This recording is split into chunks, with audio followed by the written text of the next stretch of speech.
دیگر شہروں کی طرح بھوانہ میں بھی عام انتخابات کے حوالے سے سرگرمیاں عروج پر پہنچ گئی ہیں۔ کاغذات نامزدگی جمع کرانے کا سلسلہ شروع ہو گیا۔ امیدوار ایم پی اے پی پی 97 چودھری ثاقب خان اپنے کاغذات نامزدگی جمع کروانے ریٹرننگ آفیسر کے دفتر پہنچ گئے۔ اسی پر مزید تفصیلات جانیں گے ناصر علی سے۔ جی ناصر، اپڈیٹ کیجیے گا۔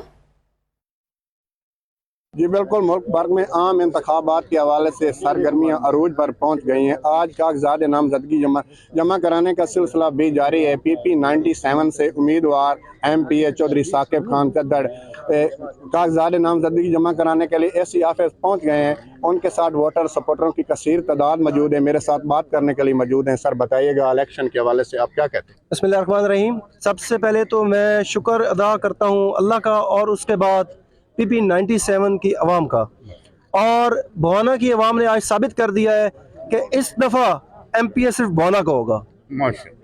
جو امپورٹڈ کینڈیڈیٹ آتے ہیں ان کو ریجیکٹ کر دیا انہوں نے۔ آج آپ نے دیکھی ہے میرے ساتھ جو عوام ہے، اور الحمدللہ میرے بزرگ، بچے، بوڑھے سب اس میں شامل ہیں۔